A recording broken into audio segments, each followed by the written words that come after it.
This is Get Uncomfortable, the podcast where we talk race, politics, religion, and so much more with me, Adam Smith.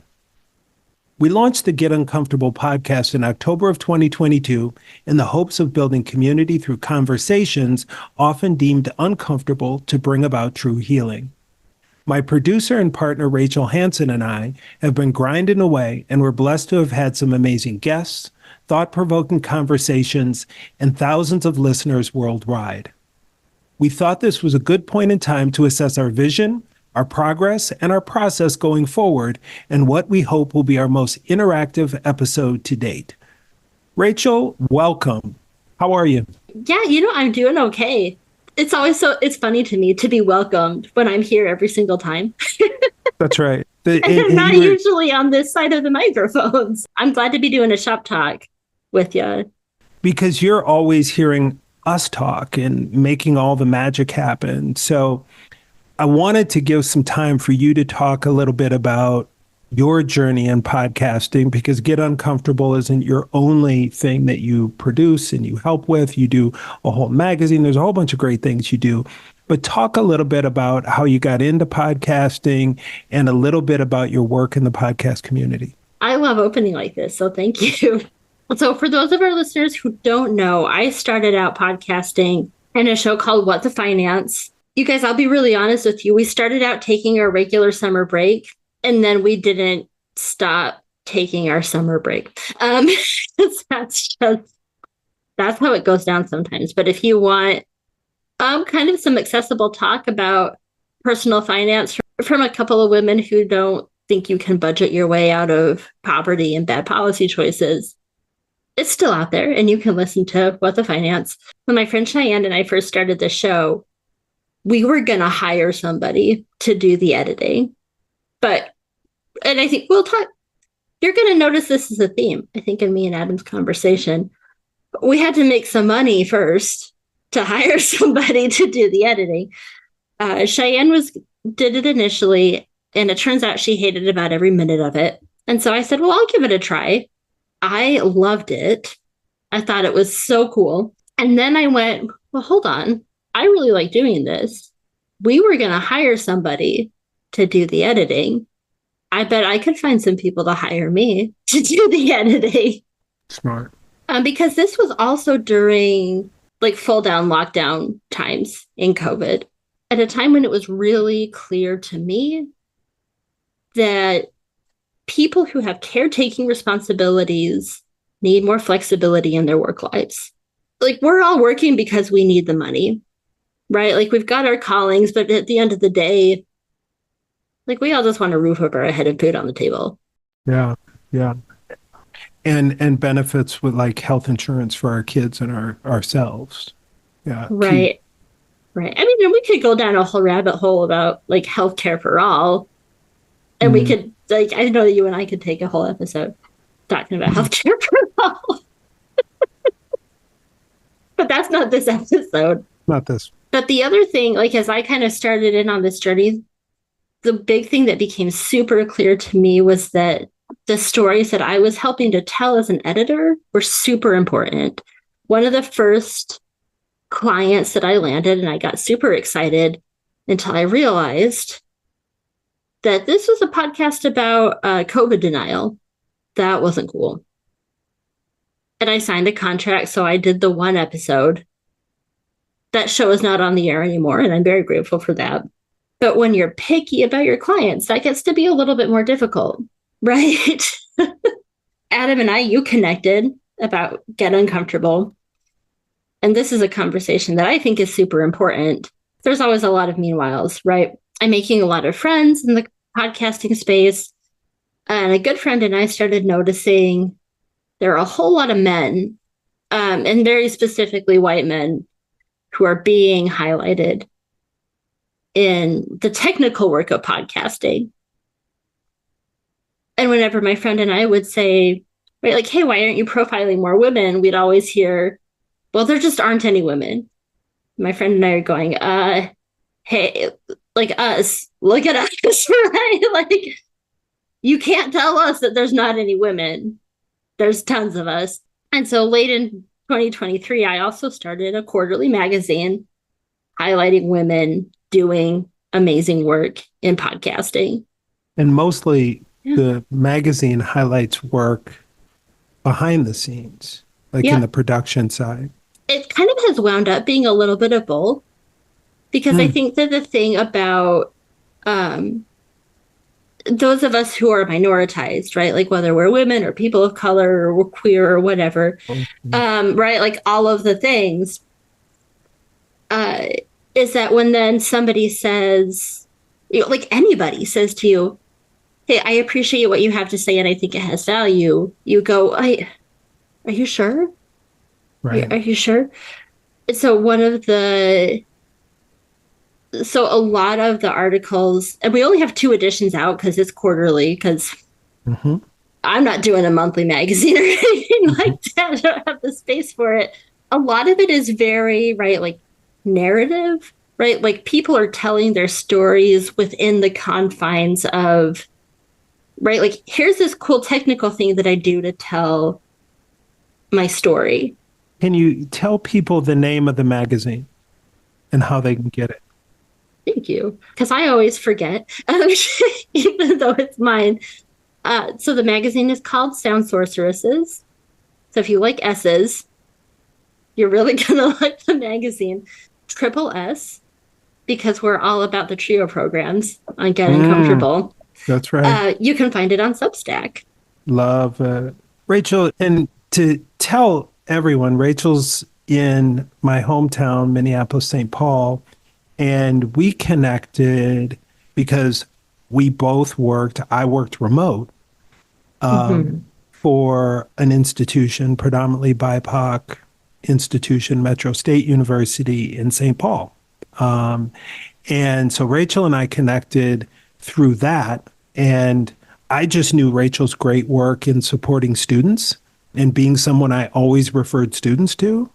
And then a colleague of ours and a friend, shout out to Heather Liu, said when I was looking for somebody to produce, do you know Rachel Hanson does that? I said, like my Rachel Hanson? And, and that's where the Yeah, conversation started. And Rachel and I had never physically met. I mean, I've right. always said in this world, there's two types of people. There's people who can connect virtually and there's people who can't.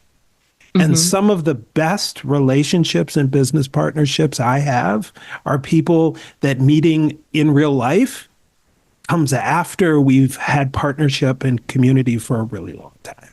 And Rachel, you're one of those people. I think we had recorded multiple episodes before I got to, hug your neck and see you in person. And we had done a lot of Yeah. work.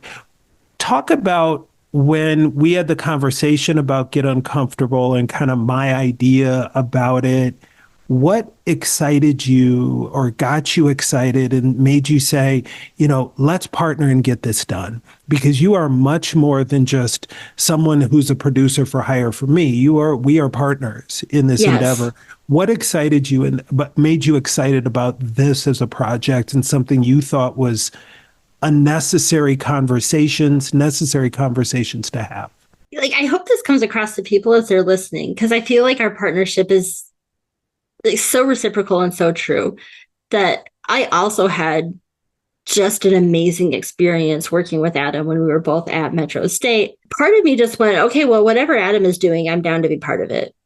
So sweet. And so, like, that to me was a big piece of it. But also, if you can't tell by listening to my voice, I really about am as white of a lady as you can come by.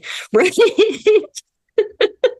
And hopefully, if you can't tell by my voice, then you're probably not listening very well. I'm just going to throw that one out there. But White Minnesotan and recovering at times Mormon. yeah, spiritual life is just, man, it's something else.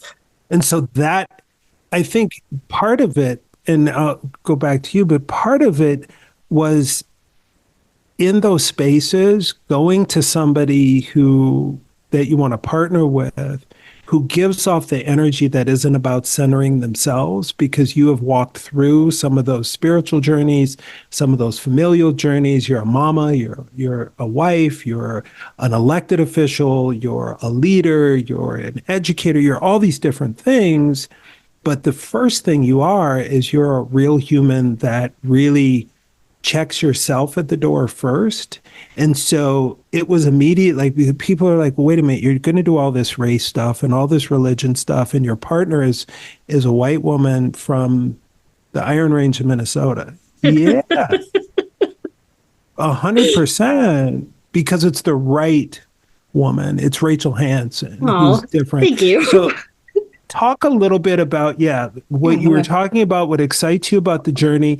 And then we've been doing this now since October of 22. What are the things that you're most proud of that we've accomplished? Yeah, I think kind of going back a second, part of what I was super excited about with this was, right, like more white people need to be having these conversations. Like we as a community need to understand how, and we talked about this on the show, right, for a year and a half, how all of these things that we enjoy, right, like sports and holidays and like learning things, right, or like having a rich and fulfilling spiritual life, how so many of those things are built on the backs of our non-white brothers and sisters. And that until we can understand that fully, right, like there's not going to be any healing and there's not going to be any like true community building, right? It's always going to be some people saying, well, Black Lives Matter, and other people going, well, hold on, don't all lives matter? Right? Like, and like, bleh. But you had also asked, like, and after I answer, I'm going to bounce the question back to you. Like, what am I proud of with the show? This is going to sound really lame, I think. But in addition to, frankly, just being proud that it exists, because I think that this is something that we need in the world, I think that some of the conversations that we have had are ones that I don't hear being had anywhere else. And I listen to a lot of podcasts, and I don't hear people talking about, right, like student loan cancellation in an accessible way. And I don't hear people deconstructing their spiritual life from their like religious life anywhere else. And I think that that's something that we really, just generally, like we really need more of that. And I'm proud that we have it here. So now how about you? Where did you? I think I'll say yes and amen to what you're saying. I listen to a lot of podcasts that are of the same hue as ours. Have listened to a lot of Jason Johnson, a word, he's a bad dude. Listen a lot to what started lately is the Native Land podcast with Tiffany Cross and Andrew Gillum, and amazing work. But I think ours is deeply personal and deeply vulnerable. The first kind of lead-in talks about my journey of abuse in Minneapolis, right? Growing up. It's really what you see is what you get. Mm-hmm. If folks don't know, almost every single person we've had on this podcast is someone I know, which is even more crazy. And it's a huge blessing on my life. And if it's people I've met through, hey, are you interested in jumping on a podcast and talking about cannabis legalization in the Twin Cities? Well, somebody refers me to Marcus Harkis, and then that becomes my brother. And we're like, bro, I should have known you 20 years ago, right? And so for me, it's really about this community extension. I think you're exactly right that we've become a kind of go-to to talk about spirituality in a really different, and faith and religion in a really different lens, to tackle things like even sports and student loan cancellation and multiracialness and journeys of being a STEM Black woman and all of these different crazy things. But there's this through line of community and justice and equity and understanding. And like it says on the website, all things love, because that's what love looks like, right? And so I'm really proud of that. I think I've grown to appreciate the space that the recording episodes has done for me. That every day the work that I do is not the most popular all the time in my full-time job. I'm not the most popular all the time in my full-time job. I mean, it's their loss, really. Well, and what we all say, though, and this is the truth, though. Right. If the power is going to love you, you aren't doing the work of the people. Right. I mean, my role model in my life, he had a Palm Sunday, but he sure as heck had a Good Friday. And I mean, we were talking about Dr. King, who was 39 when he was murdered. So these are the realities of people who do the work for the people. And I'm nothing compared to them. The Get Uncomfortable has really provided space of joy and fulfillment and community for me personally in times where this work and to do work in a Black and brown body that's always looking at service to others is at times not the most personally rewarding thing, spiritually rewarding at times, but these communities that we've brought together have really done that. Talk a little bit about some of the data, right? We've had, because you always break down for me, I don't really pay attention to downloads and listens and around the world and any of that stuff. The one thing I'll tell y'all who haven't heard is we were approached early on. So we are an independent podcast. And independent means it's all Adam and Rachel.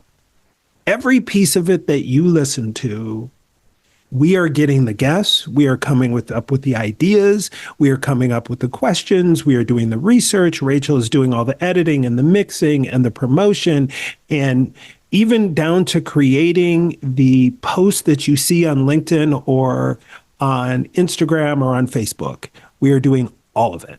Right. So this isn't iHeartRadio, God bless them, or anybody else. If you wanted to call us, though, I think we'd be down for it. Please, I'm just going to throw that one out there. We would love that. That'd be one we'd love to talk to.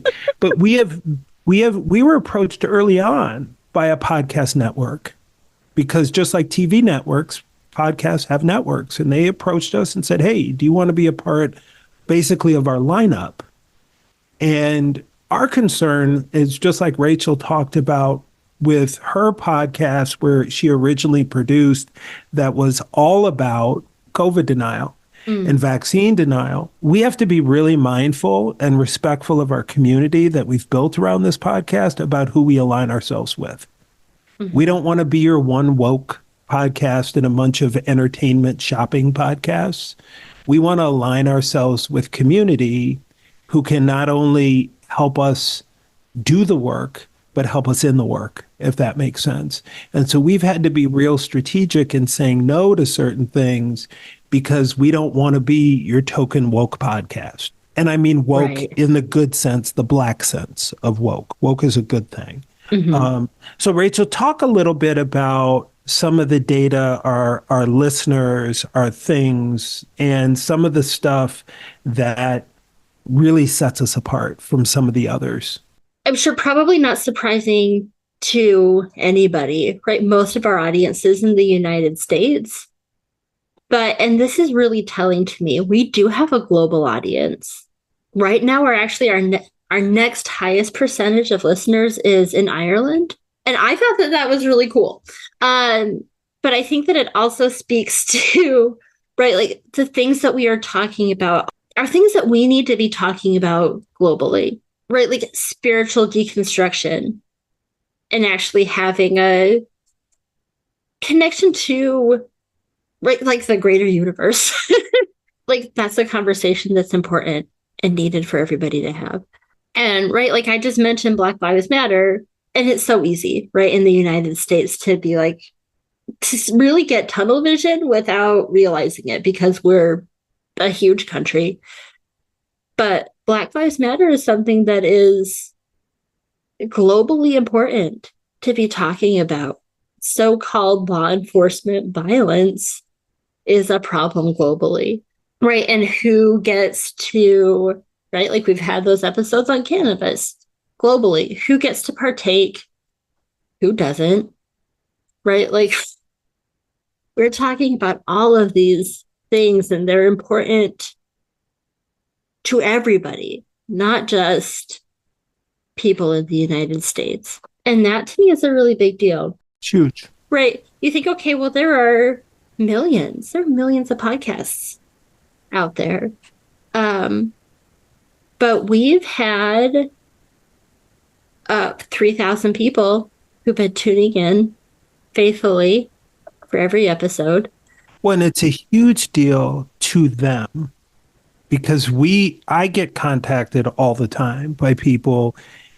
We have moved our listeners from webinars that I've done for different companies who now are listening to the podcast because of the community that was created around webinars.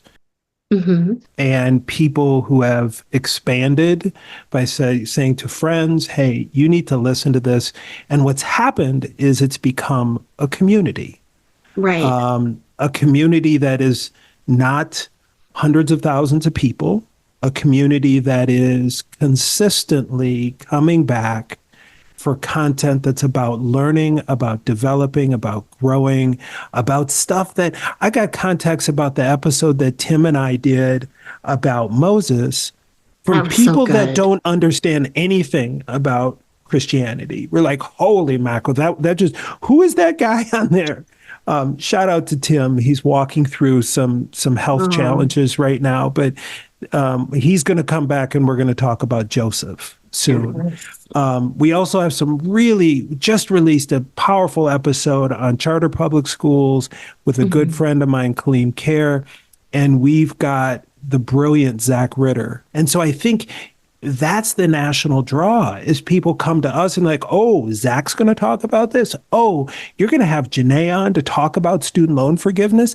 People have rewound those episodes 3 or 4 times just to make sure that they are doing the right things with the Fed. So it's really powerful stuff. Go ahead, Rachel. No, just the other thing that's super powerful to me is folks also have reached out to us and they've said in reviews on Apple and whatnot that our podcast is the one that they use to bring these conversations up with their kids. And that to me is huge, especially on the white side of things, right? I know intellectually that it's super important to talk to my kids about racism and to talk to my kids about, right, like setting boundaries and like all of this other stuff. I don't always have a model for what that looks like. And other white parents also don't have a model for what that looks like, right? We know that we need to be doing this and it's important to us, but also, right, like, maybe you don't, with your 5-year-old, you're not opening with lynching, Sure. Well, and maybe you don't have the language. You don't have the one thing I think you and I, the one among many things that you and I have tried to do and all of our guests tried to do is to come with vulnerability, come with a sense that everyone is caring and carrying, and come with a sense of love. Right. And I think when you approach topics, no matter how hard they are, from a sense of vulnerability, care, and love, bringing up the challenges in Gaza and the challenges and the historic nature of what's going on there, among many other things, and saying, this is hard. And there's groups of people that don't think it's hard. This is easy.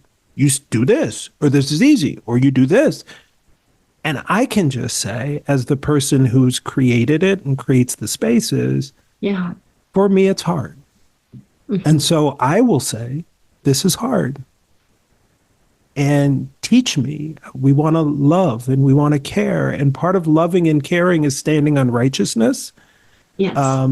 But I think you're spot on. I've had many a conversation with folks who say, when I'm driving my middle schoolers and my teenagers to school, Get Uncomfortable is what we listen to. And I'm like, whoa, wait a minute.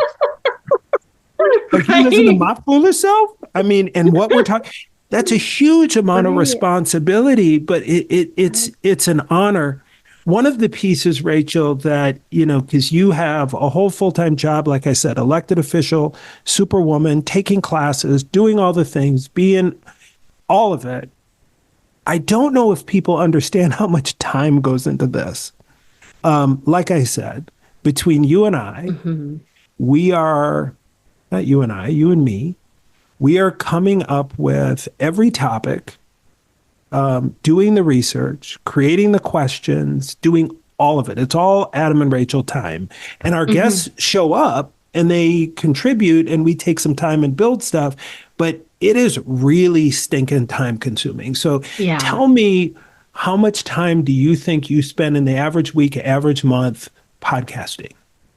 So for your average person who's listening to a podcast, especially if it's done well, and I don't want to toot my own horn too much, you're not thinking about how much time went into it, right? Like you're just sitting there and you're listening and you're learning. When you're listening to this show, and there's no shame in listening to a podcast because you want to be entertained. Because the other thing that I know about our demographic is that y'all love a true, like really, really love a true crime podcast. So I don't know what that says about us, but most of these recording sessions, right, like just with me and Adam talking or any of our other guests, right, we are looking at 1 to 2 hours of recording time. And then it takes me on the post production side about double the length of however long the audio file is to actually get it polished up into something that we think that you can benefit from. I'm really looking forward to hearing what you guys think about our 2-part series on Gaza that Mm, we did with Zach. But I'll tell you guys right now, right? Like Adam and Zach were talking for 2 hours about that. especially me and Zach. I mean, and Zach's in LA. So it was like 10 o'clock in Kentucky by the time we finished. Well, Because right. Right. Zach, that brother will go. And not like I won't go.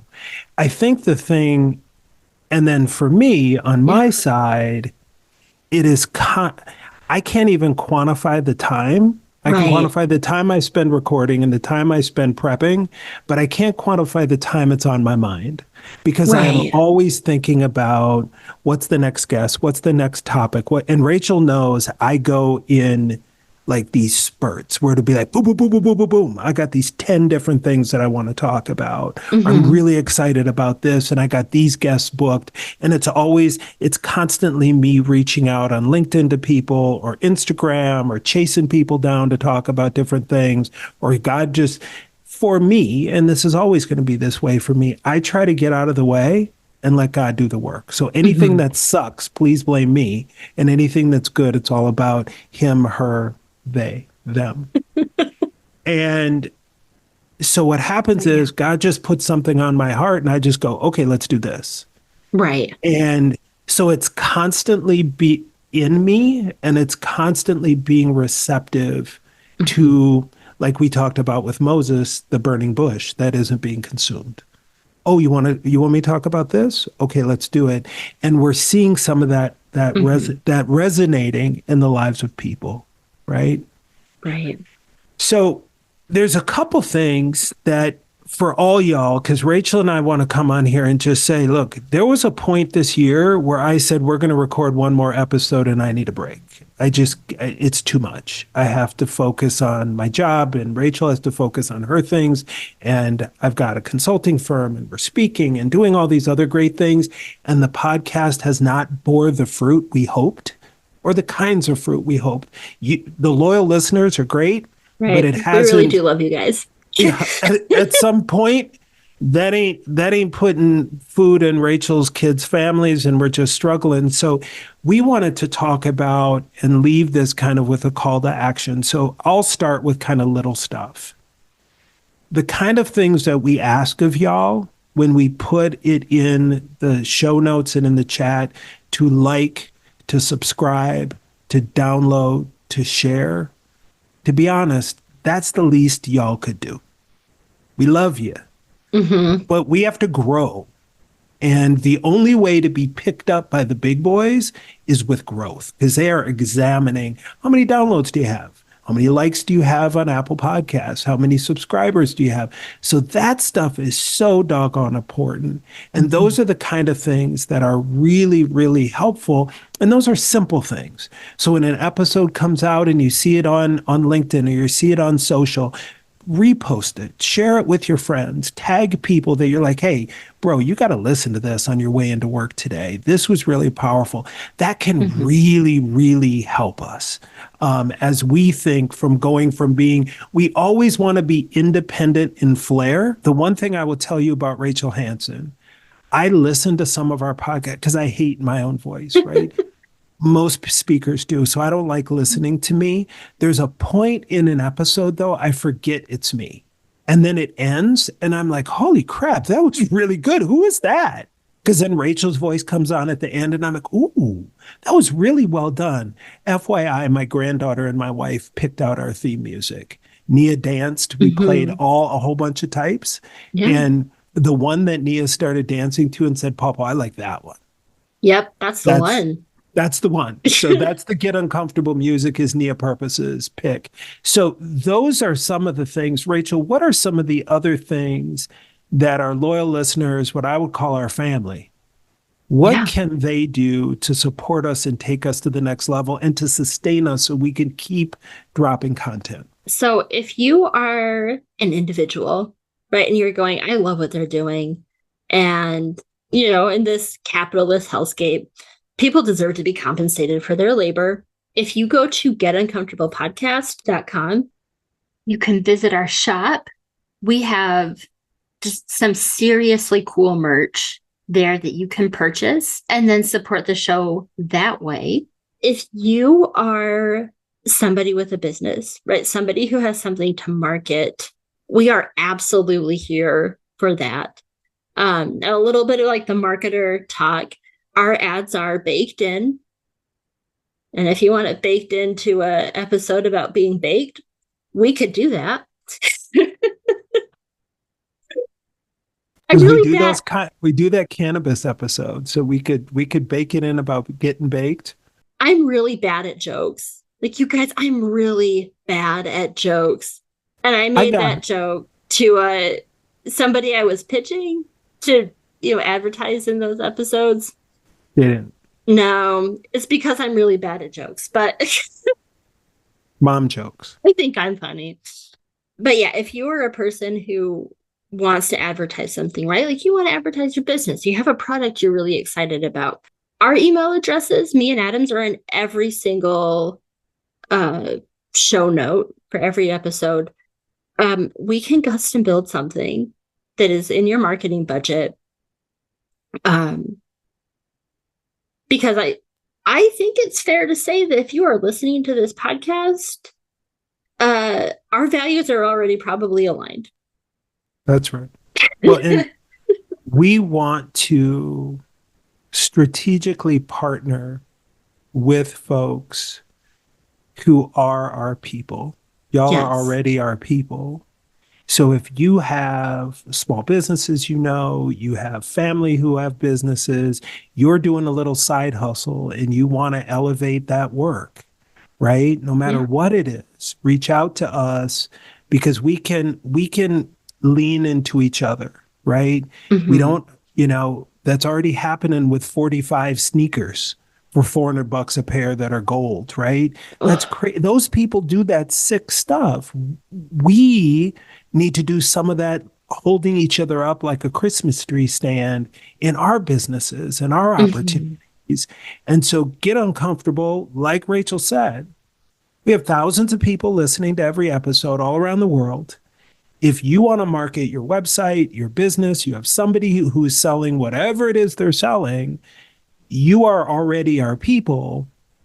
Go to getuncomfortablepodcast.com. We have a sponsor link there. You can go there, or you can go in the show notes and just shoot us an email. But everything saying yes and amen, I'm in, I want to be a part of, I'm already a part of the Get Uncomfortable family. Let's codify that with some type of a um, contribution to the work that Rachel and I are doing. It validates us a little bit and can sustain us through the times that there is no resource coming in. Then you can Mm-hmm. share us on your social channels, right? And you can also, if you have a business or you know somebody with a business, even if it's a side hustle, small business, go to the website, contact us, or fill out the sponsor link there on our website, getuncomfortablepodcast.com. And we would love to talk about partnering with you. If Mm-hmm. you know other people, one other thing I would add, if you know other podcasts, okay, that align with kind of our vision and mission a little bit, and you want to put us together, we can do some cross promo as well, Yep. right? Because they have an Yep. audience and we have an audience. How do we build our family and our audience together? Yep. We've tried to do that with a lot of folks. That is really important, but also really beneficial for the small indie podcast community on how we Mm-hmm. lean together. That's another option. Rachel, do those sound like decent ideas, or what other things are we missing? Yeah, no, I think that's it. Right. We talked about subscribing, liking, sharing. We talked about money. If you, Yeah. and I'll say, especially Adam, I have been a podcast guest. I'm a weird podcast guest. I'm just kidding. I was just on one recently and I went, oh man. You do great. Like Adam was just saying, right? Like you hate listening to your own voice. I don't hate my voice so much, but I listen to myself talk and I go, oh, Rachel, you're such a weirdo. Like, what's Well, and yeah, I am happy. Rachel is happy. Rachel is always looking for opportunities. If people are looking for podcast production, Rachel is one of those people who does amazing, amazing work that you can reach out to her. And I'm always willing to be guests on podcasts. And Rachel always does a great job of lifting up the Hear Adam Speak site and the speaking that I do nationally and around the world, virtually and in person. The key is with Get Uncomfortable is we have such a loyal family who supports and listens regularly. I feel a responsibility to keep producing content. Not only do I need to produce content for my own personal well-being, I'm just going to be honest, but I know y'all do too. And so yeah. I feel like every time I say we're going to stop and take a break, I feel like I can't stop and take a break. So part of the reason why it was put on my heart for Rachel and I to do this shop talk was we need to talk to our family and our listeners and say, look, we're tired, y'all. We need your help. And if you want to keep it coming, we can't expect people to know how to do that.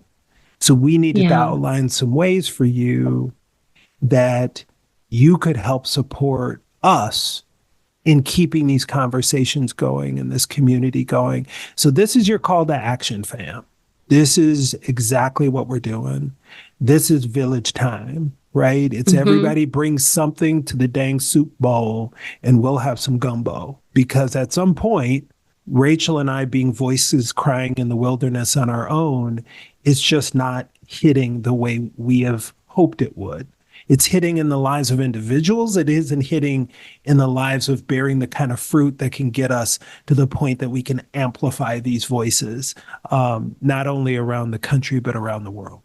Rachel, would you agree? I would agree. Yeah. So, Rachel, I really appreciate your time, your energy, your partnership, my sister. You have Feel the just same. been this journey has been amazing. It's just something we was like, okay, let's try it.